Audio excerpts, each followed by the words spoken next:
Eccoci qua tornati in studio, allora per questa parte di TV7 Match Hermano che dedichiamo a quella che è una guerra che si è aperta in questi giorni, purtroppo un altro conflitto che non si capisce bene anche che tipo di, come dire, di conseguenze, di che progressione potrà avere, cioè quella tra Hamas e lo Stato di Israele. C'è stata un'operazione sabato scorso di Hamas in territorio israeliano, ci sono stati morti, lancio di razzi e poi c'è stata ovviamente la risposta israeliana, bombardamenti, adesso Gaza senza luce, senza acqua, senza insomma tutta una serie una situazione veramente disastrosa e tragica. Come tutte le guerre da ambedue le parti, perché a soffrire è sempre la popolazione. Chi ha i grandi interessi, anche in questo caso, è dietro le quinte e difficilmente viene allo scoperto. Gli interessi sono quelli che conosciamo, non è del territorio, perché mi pare che ambedue hanno lo stesso Dio, la radice religiosa è la stessa. Di conseguenza non ci dovrebbero essere motivi di andare in conflitto uno con l'altro e invece si trovano queste scappatoie. Naturalmente è una storia antica, quella di Israele, perché parliamo del 70 d.C. quando furono cacciati gli ebrei dal loro territorio a causa della guerra che Tito, figlio di Vespasiano, fece nei confronti di Gerusalemme e della terra promessa.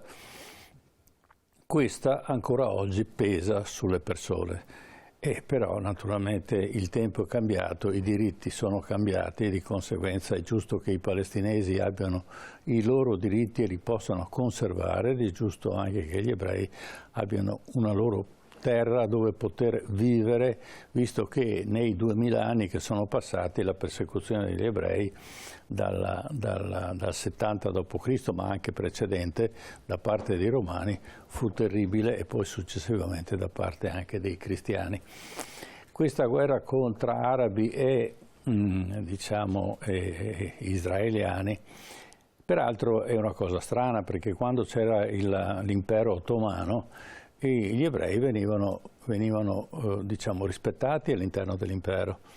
Quindi dovevano pagare delle tasse più alte per tutta una serie di motivi, ma questo faceva parte di un minimo di compatibilizzazione tra le due popolazioni. Mentre in Europa gli ebrei venivano massacrati e ricordiamo la Santa Inquisizione, piuttosto che tutte le inquisizioni che sono passate successivamente, queste cose nell'impero ottomano non c'erano. Addirittura in alcuni paesi, in alcune nazioni, tipo l'Iran, c'erano rappresentanti ebraici nei vari governi che c'erano sotto l'impero ottomano. Quindi c'era una sorta di pace. Nel momento in cui si è creato questo Stato palestinese e questo Stato ebraico è incominciata la guerra, ma non perché i due popoli non si comprendessero, perché dietro a questi due popoli, per esempio, è cominciato questo conflitto a causa della guerra fredda. Cosa vuol dire? Vuol dire che da una parte c'era la Russia che spingeva i popoli arabi contro Israele, dall'altra parte c'era Israele che stava dalla parte dell'America e di conseguenza questo era l'effetto della guerra fredda. Ma poi naturalmente la cosa è complicata molto di più e siamo arrivati ad oggi dove le popolazioni, la gente muore, bambini, donne e gente innocente che non ha nessuna colpa se non di essere vivi, ecco, e possono vivere tranquillamente assieme, perché le persone quando si incontrano non hanno nessun odio uno nei confronti dell'altro, anzi è quando si fomentano queste guerre che allora il conflitto diventa indispensabile, perché non si vuole trovare la soluzione. Questo avviene a Israele, viene in Ucraina, è avvenuto in tutte le guerre che l'uomo ha fatto fino ad oggi. E di questo parleremo questa sera con i nostri ospiti. Certo, li presento per voi che siete a casa. Allora abbiamo con noi in studio il professor Corrado Poli. Buonasera. Buonasera. Buonasera professor Poli, è un editorialista, è uno scrittore. In collegamento abbiamo, e saluto, lo ringrazio per essere con noi, il professor Gianni Del Panta. Buonasera professor Del Panta. Buonasera, grazie dell'invito. È un politologo, insegna all'Università di Pisa e saluto sempre in collegamento Matteo Scialpi, che è un reporter, un produttore video. Buonasera Matteo, è un collega anche. Buonasera, ecco. Scialpi peraltro ha avuto modo di lavorare e di conoscere i territori di cui parleremo, cioè quindi Libano, Palestina e Israele. Ermanno, abbiamo scritto nel titolo un conflitto di 75 anni fa. Tutto inizia con la nascita dello Stato di Israele. Questo conflitto nasce, appunto, stavo dicendo, con la nascita dello Stato di Israele, che avviene subito dopo la guerra. Era un protettorato inglese, gli inglesi lasciano il terreno, liberano il terreno, quindi il terreno non è di nessuno, non c'è una nazione costituita, è un protettorato, e naturalmente qui incomincia il primo conflitto ma la terra di Palestina in buona parte viene comprata naturalmente da grandi fondi internazionali e viene data poi agli ebrei perché costituiscono questa sorta di Stato. E naturalmente il primo a riconoscere lo Stato di Israele è l'Unione Sovietica, perché l'organizzazione del popolo ebraico attraverso questi gruppi di aiuto reciproco, perché naturalmente era uno stato di arretrata economia, piace molto all'Unione Sovietica, sembra quasi una forma di collettivismo, ma immediatamente viene l'America e anche lei riconosce lo Stato di Israele, di conseguenza tra i due contendenti, Stalin piuttosto che Truman, il Stato di Israele preferisce uno Stato libero. E naturalmente questo incomincia il grande conflitto, perché allora vengono finanziati i palestinesi per andare contro gli israeliani, eccetera, che cosa che invece sarebbe potuta tranquillamente superare, perché la gente poi ha più buonsenso di quelli che sono i capi di Stato. E naturalmente questo giovava a un certo tipo di politica americana che in Medio Oriente non aveva un punto di riferimento, e quindi da Israele diventa un punto di riferimento americano all'interno degli stati arabi, e di conseguenza gli stati arabi non vedono con grande piacere questa presenza occulta, questa presenza palese, ma naturalmente preoccupava, e finanziano naturalmente i palestinesi, e questo si va avanti e dura 74 anni. Allora comincerei a lasciare la parola a Gianni Del Panta.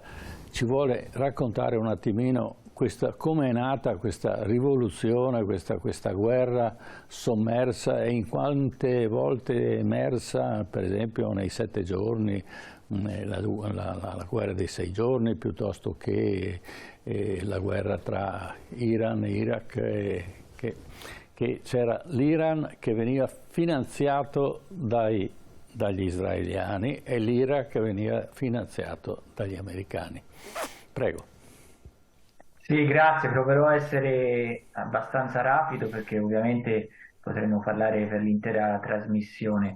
Vorrei fornire 2 coordinate rispetto al conflitto israelo-palestinese, o quella che forse sarebbe più corretto chiamare come la questione palestinese. E queste 2 coordinate sono: la prima riguarda il livello dello scontro, ovvero questo è uno scontro che ha un carattere ovviamente domestico, e quindi uno scontro fra i 2 popoli, ha un carattere regionale perché riguarda ovviamente gli interessi degli stati della regione araba, ma ha anche un livello internazionale, come vediamo anche in questi giorni. Non è possibile comprendere questo conflitto se non si comprendono i tre livelli. Questo secondo me è la prima coordinata importante. Poi ovviamente a seconda del periodo uno dei tre livelli può avere una maggiore importanza degli altri e quindi durante il periodo della guerra fredda ovviamente lo scontro fra Palestina e Israele si legava in maniera importante rispetto allo scontro fra l'Unione Sovietica e gli Stati Uniti.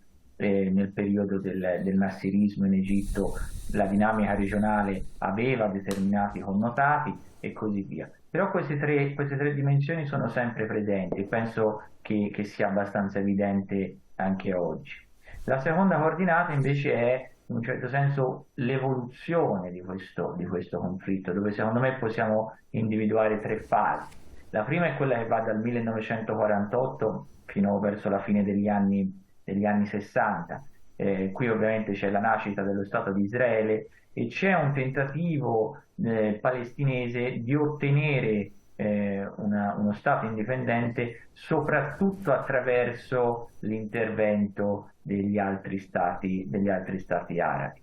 C'è poi una seconda fase, che è la fase che vede la centralità dell'OLP, cioè dell'Organizzazione per la Liberazione della Palestina, dove invece l'elemento centrale sono gruppi e partiti, la maggior parte dei quali vengono da un approccio di guerriglia sulla scia di quello che è successo in Algeria contro il potere coloniale francese, ma anche sull'esperienza dell'America Latina, e dove ovviamente emerge Al-Fatah come il principale partito di riferimento, e poi vi è un'ultima fase che prende avvio dopo gli accordi di Oslo e dove invece c'è una crescita di importanza per quanto riguarda le forze islamiste.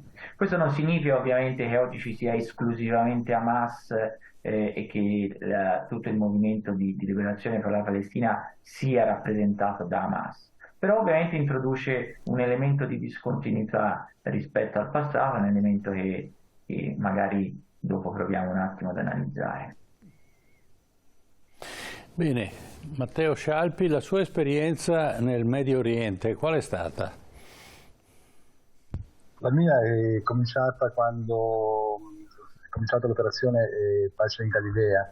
Pace perché dal basso Libano c'erano forse palestinesi legati agli Hezbollah che lanciavano razzi in Galilea, per cui c'è stata la necessità da parte del popolo, dell'esercito israeliano di difendere quella zona ed evitare qualsiasi tipo di minaccia nelle popolazioni limitrofe al Libano. Cosa è successo in quel periodo? Le forze armate israeliane passarono il confine in barba al contingente UNIFIL, che doveva essere una forza di interposizione tra Libano e Israele, ma non fu sparato neanche un colpo, né tanto nessun tentativo di bloccare questa avanzata, che nell'arco di 2 giorni, 3 giorni al massimo, dopo aver distrutto pesantemente con bombardamenti dal mare e canneggiamenti da terra, con carri armati che passavano lungo le strade che portavano verso il nord, hanno finito per distruggere tutto quello che c'era su Tiro e Sidone, le città prima di arrivare a Beirut. Cosa è successo? Beirut era una città assediata, è stata assediata, bombardata, colpita con bombe con canneggiamenti al fosforo, una popolazione anche in quel caso lì presa di mira, civili presi di mira, ma una parte di Beirut che era sotto controllo delle forze palestinesi, diciamo sì, era un marasma di guerra che aveva le sue origini nella guerra civile precedente tra Maroliti, tra falangisti, cioè, una polveriera all'interno della quale i palestinesi facevano parte, c'erano campi profughi famosi in seguito, dopo qualche mese dall'ingresso di Israele e degli israeliani in Libano, col massacro diciamo ufficialmente fatto perpetrato dai falangisti in realtà era diciamo, fomentato, aizzato e organizzato dal governo, dalla generale Sharon, che nell'arco di una notte massacrò, il numero esatto non lo ricordo, ma parliamo di sicuramente centinaia e centinaia di vittime, bambini, donne ammazzati nel sonno, nelle loro case. Questa è la mia esperienza che mi ha portato a vedere e a vivere la realtà dei campi profughi già negli anni 80, quindi parliamo dell'82, dove la vita era praticamente impossibile. Cioè il sovraffollamento, mancanza di igiene, mancanza di acqua, cioè prigioni letteralmente a cielo aperto. Hai avuto un grande coraggio a fare questi reportage, perché naturalmente in quell'epoca e anche adesso il rischio è estremamente elevato. Sì, hanno appena ammazzato una giornalista, le truppe israeliane hanno colpito un'auto di giornalisti e un corrispondente della Reuters è stato ucciso, roba di poco tempo fa, non so se un'ora o 2 al massimo. Va bene. Quindi fare questo lavoro non è facile. Certo, è molto complesso. Grazie comunque per quello che fa. Corrado Poli, questa guerra che non finisce mai. È una guerra che risale a Nabucodonosor, questa terra che rimane sempre oggetto di continue invasioni, conquiste, genocidi, e poi riparte di nuovo e poi viene altre guerre. Praticamente la Bibbia ci racconta queste guerre della Terra Santa, no?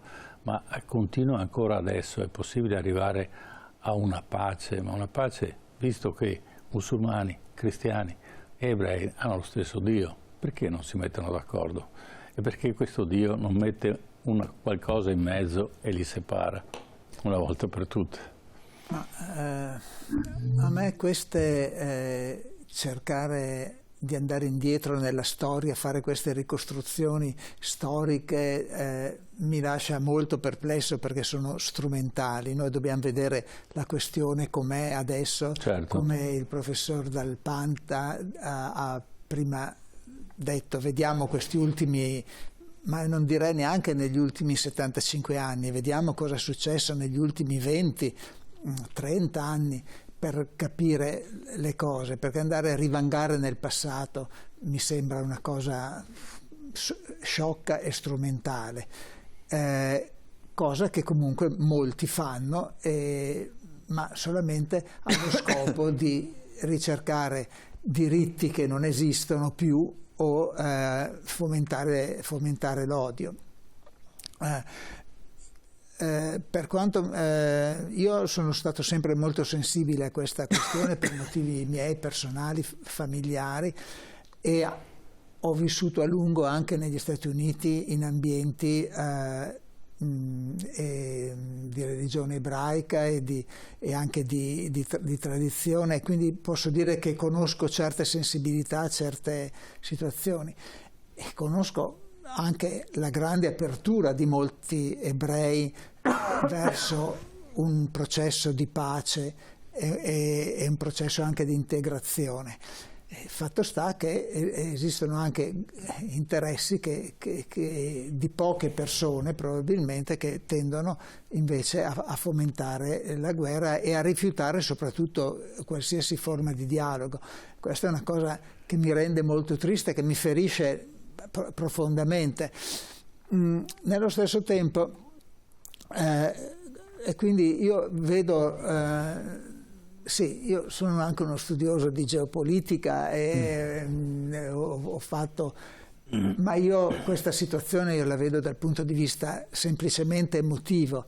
Pensare anche al fatto che il popolo ebraico, che è sempre stato un popolo pacifico, si diceva che quando durante la seconda guerra mondiale venne chiesto a un ebreo aggregati alla lotta partigiana, lui disse: il mio popolo non ha mai preso un'arma da 2000 anni a questa parte, e adesso noi ci troviamo di fronte a uno Stato che è il più militarizzato e è uno dei più potenti del mondo dal punto di vista proprio bellico, della tecnologia e dei sostegni che riceve dagli americani, che non bastano le loro armi, adesso gliene stanno mandando ancora. E la cosa impressionante in tutto questo è che questo esercito super militarizzato, super potente, si scontra contro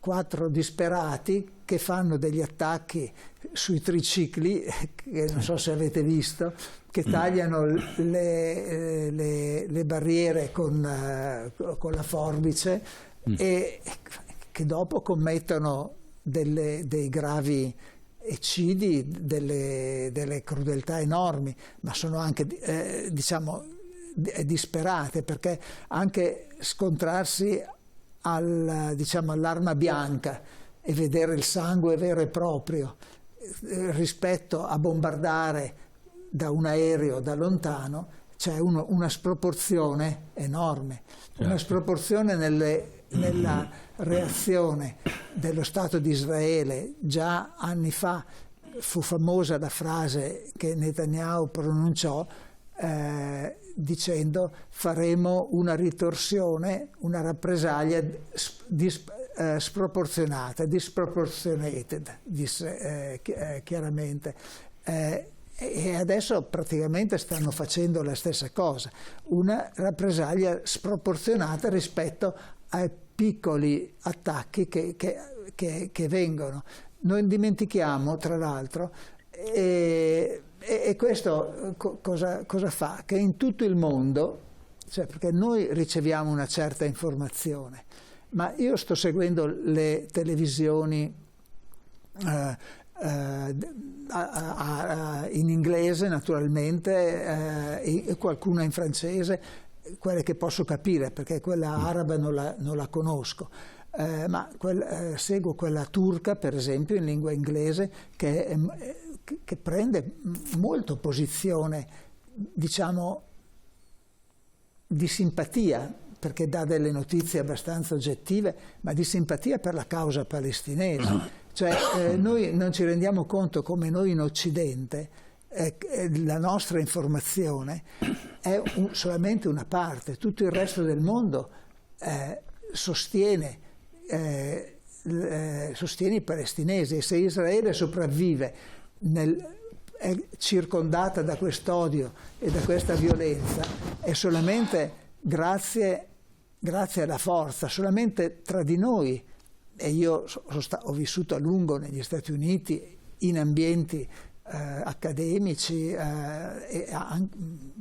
molto ebraici, molti dei quali penso che il 60-70% dei colleghi fossero ebrei. Sì, noi viviamo in una bolla di persone che si autocompiacciono, non tutti per carità, e quindi questo odio, insomma, mi domando se sia possibile sopravvivere circondati da quest'odio che aumenta ogni volta che si fanno queste ritorsioni così violente e macabre a un certo punto. Perché... Certo. Va bene, allora vediamo un attimo, abbiamo un primo contributo: Israele, quella terra promessa, e partiamo naturalmente dal passato e poi arriviamo fino ad oggi. La terra promessa. Nel 1896 Theodor Herzl, ideatore del sionismo, coniò lo slogan: un popolo senza una terra va a una terra senza un popolo. Ma sulla terra che fu prescelta poi un popolo c'era già, gli arabi. E attorno a questo rebus che gira il conflitto secolare che, dopo l'attacco di Hamas a Israele, ha acceso a Gaza una guerra in grado di destabilizzare il mondo. Un conflitto che nasce dalla somma di due ingiustizie che mescolano ragioni e torti da entrambe le parti.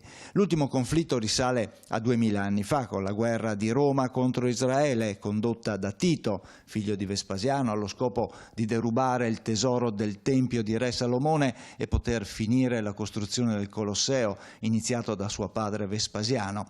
La guerra termina con l'imposizione dell'esodo degli ebrei che mai avrebbero potuto rimettere piede in Palestina.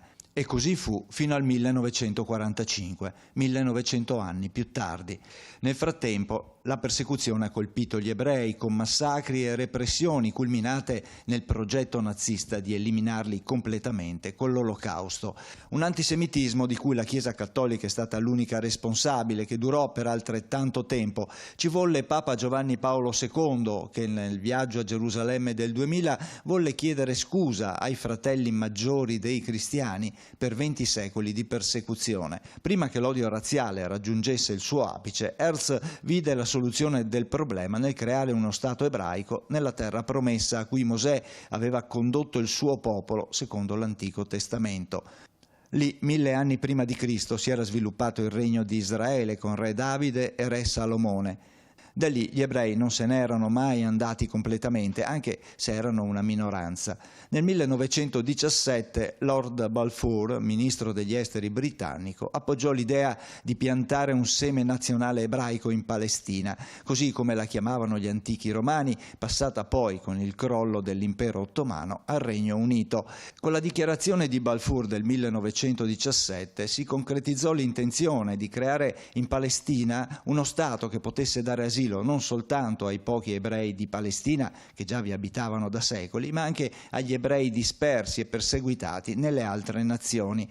Dopo la Shoah, nel 1947, le Nazioni Unite, appena nate, approvarono con 37 voti a favore, compresi Stati Uniti e Unione Sovietica, la spartizione della Palestina britannica in 2 stati, uno per gli ebrei e uno per i palestinesi, un compromesso che gli ebrei accettarono, ma non i palestinesi. Se l'Occidente voleva rimediare all'Olocausto, perché dovevano essere gli arabi a dare la terra agli ebrei? Nel 1947 le potenze occidentali avevano una mentalità coloniale, tracciavano confini su una carta geografica con una matita, come avevano fatto nel 1916 con l'accordo Sykes-Picot, inglesi e francesi che si erano divisi il Medio Oriente, o come fecero poi Roosevelt, Stalin e Churchill con l'Europa a Yalta nel 1945. Nel frattempo era subentrata la guerra fredda. Israele, dapprima riconosciuta da Stalin, preoccupò l'America che, uscita dal dubbio, volle appoggiare con tutte le forze Israele contro gli arabi. L'inversione di rotta costrinse l'Unione Sovietica a ripristinare l'equilibrio, questa volta appoggiando i palestinesi. Israele divenne così un caposaldo americano in Medio Oriente. Così facendo però il risultato fu che lo scontro tra ebrei e palestinesi diventerà una guerra tra ebrei e arabi. E così nel 1948 avverrà la nascita dello Stato di Israele, dividendo a metà il territorio della Palestina britannica, ma poi sarà una guerra ogni 10 anni, nel 1956, poi nel 1967 con la guerra dei 6 giorni, nel 1973 con la guerra dello Yom Kippur, nel 1981 a cui seguirono dal 1987 al 93 la prima intifada, la rivolta con le pietre dei giovani palestinesi contro l'esercito israeliano, e poi dal 2000 al 2005 la seconda intifada, dove le pietre furono sostituite da azioni suicide, e dal 2006 ad oggi con le guerre di Gaza, dove ad attaccare Israele sono Hamas e gli altri gruppi fondamentalisti islamici. Nel frattempo si aggiungono 2 fenomeni: il terrorismo in Israele o dovunque siano gli ebrei nel mondo, con dirottamenti di aerei e navi, autobombe, sparatorie, e i negoziati per dare uno Stato ai palestinesi e sanare così il torto fatto a questi ultimi. Ma l'obiettivo dei paesi arabi era quello di ributtare a mare gli ebrei, e quando per 20 anni, dal 48 al 67, la striscia di Gaza apparteneva all'Egitto e la Cisgiordania alla Giordania, i rispettivi governi si guardarono bene da far nascere uno Stato palestinese. Nel 1979 il presidente egiziano Sadat firmò con Israele una pace che prevedeva un percorso per dare un'autonomia ai palestinesi, ma 2 anni dopo Sadat fu assassinato al Cairo da un estremista egiziano contrario alla pace con Israele. Nel 1993 il premier israeliano Rabin strinse la mano ad Arafat sul prato della Casa Bianca a sigillo degli accordi di pace di Oslo, avviando un processo che in 5 anni avrebbe dovuto dare uno Stato ai palestinesi. Un'intesa che varrà per Rabin, Arafat e Peres il Nobel per la pace, ma 2 anni dopo Rabin fu assassinato a Tel Aviv da un estremista israeliano contrario alla pace con gli arabi.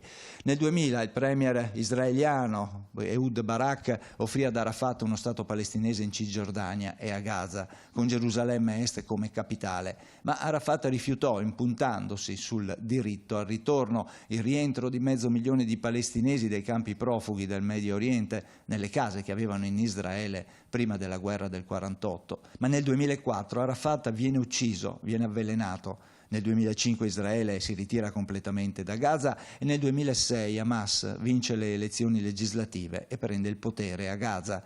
Il 15 novembre prossimo Abu Mazen, da 20 anni al governo nei territori autonomi ottenuti con gli accordi del 93, compierà 88 anni e continua a rinviare nuove elezioni perché ha paura di perderle. Netanyahu è diventato il premier più longevo di Israele, ma la sua politica ha diviso il paese, contribuendo a dare un'impressione di debolezza allo Stato ebraico.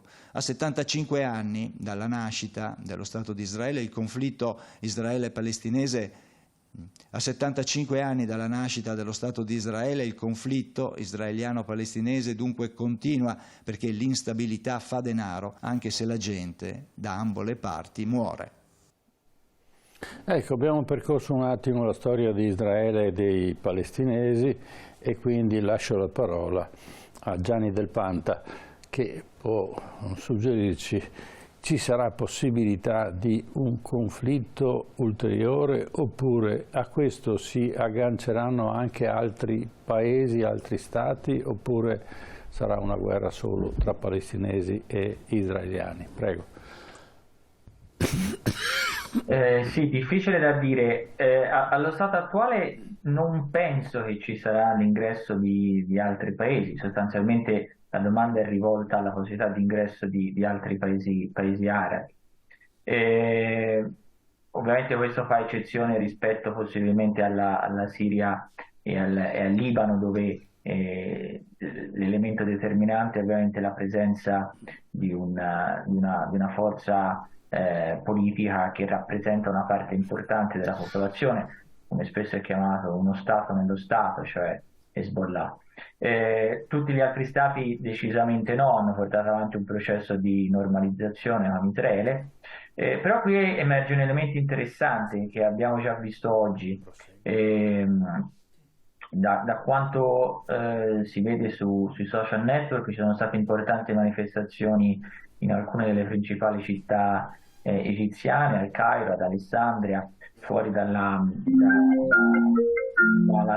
che ovviamente è la principale istituzione sunnita. E quindi qua c'è un elemento interessante, perché da un lato c'è stato un processo di normalizzazione fra i principali stati arabi ed Israele, dall'altro però sappiamo che in maniera straordinariamente maggioritaria tutte le popolazioni di questi stati rimangono straordinariamente a favore della causa palestinese, e questo crea una frizione fra gli stati arabi che formalmente sono pro-palestinesi, ma che all'atto pratico invece hanno stretto rapporti sempre più organici con Israele, e crea una frizione perché ovviamente rende impossibile una repressione aperta delle manifestazioni di strada.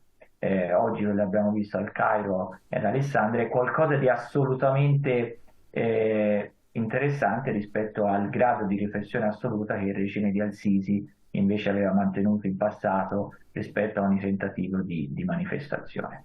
Proprio quando è scoppiata la seconda intifada palestinese nel 2000 è emerso per la prima volta quel movimento di protesta che in maniera graduale poi avrà dato vita nel 2011 alla rivoluzione egiziana. Qui proprio perché esiste uno scarto fra quello che gli stati arabi fanno da un punto di vista retorico a quello che portano avanti su un piano pratico. E quindi questo penso che sarà un elemento importante da valutare nei prossimi giorni, e questo diventerà ancora più importante se ci dovesse essere un tentativo israeliano, come sembra probabile, di entrare a Gaza, e se questo tentativo di entrare a Gaza dovesse in qualche modo impantanarsi.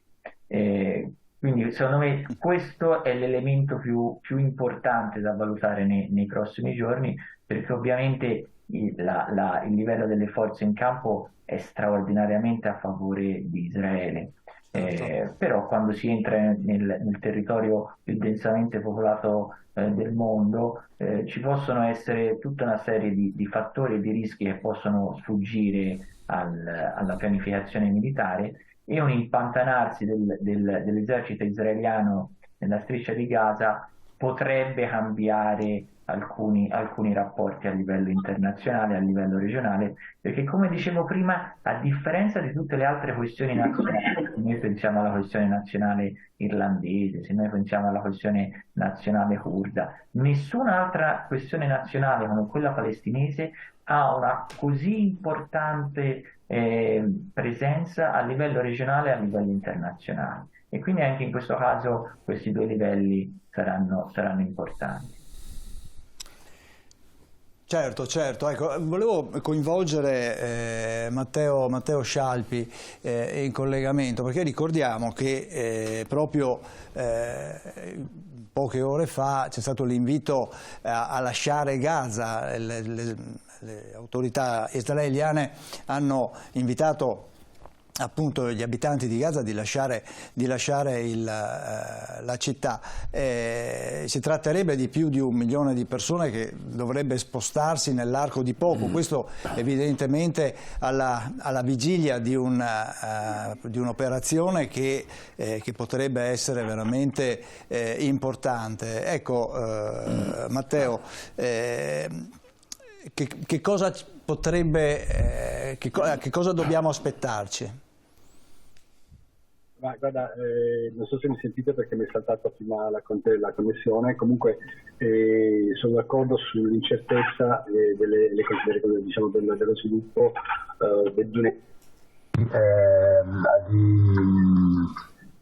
di palestinesi nella striscia di Gaza. L'esercito israeliano, nonostante sia uno dei più grossi e più attrezzati, più armati, potrebbe avere delle serie difficoltà dovute alla impreparazione per dei riservisti. Diciamo, sono abituati a uno scontro in campo casa per casa, ma hanno sicuramente potrebbero avere sicuramente delle difficoltà, per cui un ingresso nella striscia di Gaza dovrebbe comportare un utilizzo pesante e massiccio di chiamiamole armi non convenzionali, tipo bombe al fosforo bianco, piuttosto che carri armati, che bombardamenti massicci e armi pesanti. Questo è quello che potrebbe succedere e ovviamente porterà a un aumento esponenziale del numero di morti civili. Certo, ecco appunto quello che ti stavo chiedendo, ma che non hai potuto sentire, e chiedevo appunto anche sul fatto che Israele ha invitato i cittadini a lasciare Gaza. Si tratterebbe di centinaia di migliaia di persone, 1 milione di persone. È un esodo, sostanzialmente si sta chiedendo di lasciare una più grande come Padova, diciamo grande quanto Padova, come la provincia di Padova, ancora più piccola, abitata da 2,5 milioni di persone, e un esodo di questa natura credo che comporti tempo, e sicuramente non siamo nell'esodo camminando nel deserto, ecco. Quindi se non si aprono i corridoi umanitari, se non si aprono si dà la possibilità di avere luce, gas, luce e acqua e cibo, la vedo molto dura come invito a lasciare Gaza. Per andare dove? Certo. Beh, una delle possibilità, Corrado Poli, l'Egitto, che ruolo può avere in questa situazione? No, io non so rispondere a questa domanda. L'Egitto ha costituito il trattato con Israele, finora è stato sempre il mediatore privilegiato.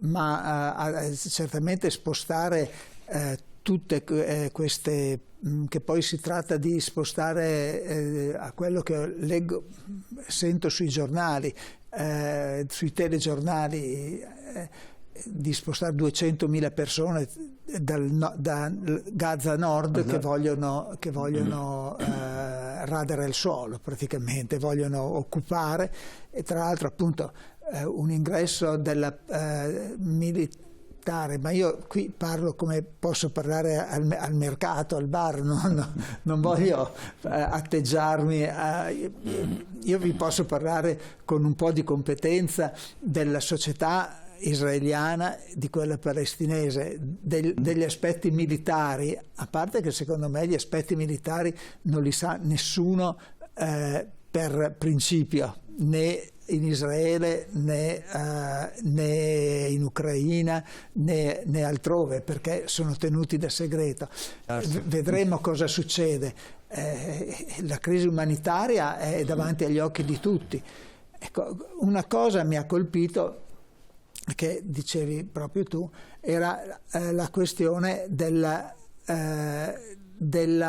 specificità del fatto palestinese, che dietro alla Palestina esiste una identità araba.